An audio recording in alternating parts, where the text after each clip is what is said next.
Hi, I'm emailing you in regards to some personal problems that I have going on that are interfering with my studies. Before I continue, I'd like you to know that I've attended the JD campus for 5 semesters. This is my last year, and at this point, my current overall GPA is a 3.32. I'm taking an extra year this year to boost my GPA up to a 3.5 to graduate with honors. Aside from that, I'm in a state of homelessness. I don't have family that I can live with, I'm sleeping in my car, and I'm working one part-time job to pay several bills. I've been trying to deal with this for about 4 months now, and I'm on the brink of failure. I feel like my only option is to quit school and work until I'm all caught up. But the thing is, coming from a family that did not finish high school and from a family who didn't finish college, my biggest fear has always been not being in school. We have students that you wouldn't think would need financial aid, but school is expensive, and if they're going on to a university from Gulf Coast, they may take 4 years to complete their degree or longer, and so every little bit that they can get at Gulf Coast will certainly help them towards their future and paying for the rest of their college.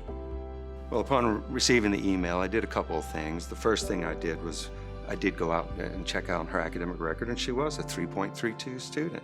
She had 52 earned hours and was very close to graduation. She was also receiving a Pell Grant and interestingly had turned down the offer of loans. So I asked the student in for a meeting, and at the meeting informed her about a number of community agencies that could help her, so the Salvation Army, the Gulf Coast Community Action Agency, some of the food banks we had in the area. And I also let her know that we had found 2 sources of money to assist her. One was institutional federal aid through our SEOG grants, and the other was a private scholarship through our private scholarship fund.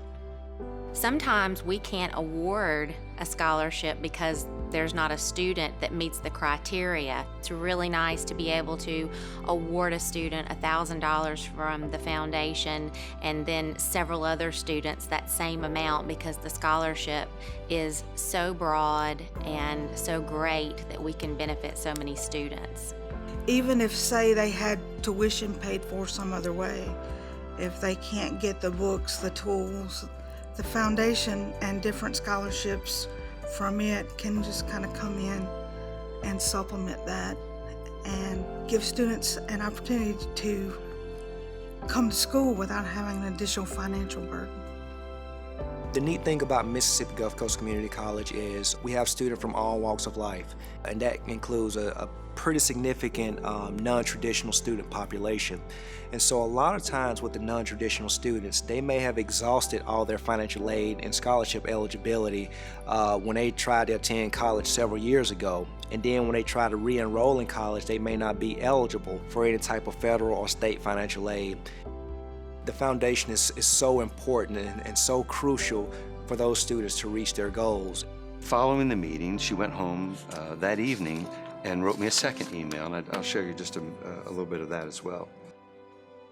I have to email you again regarding our meeting we had this afternoon. When I emailed you, all I expected you to respond back and say was either quit school and work until you get back on your feet, or stay in school because you'll be fine. Your answer to the problem was different from everyone else's.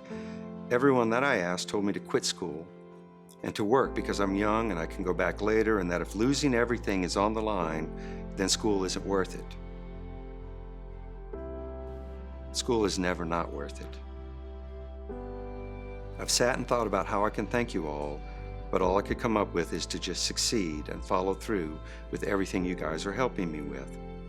I just spoke with this young lady this past week, and she's enrolled in her final 2 classes and will graduate in August and transfer to a 4-year institution. All in all, you guys will never know how much you've helped me. Thanks so much, I won't let you down. But the real thanks go to all the people who provided us with the resources to assist her. So the colleagues on campus, the community organizations that have assisted her, and of course the donors who provide us with private scholarships to give her. So on behalf of her, thank all of you.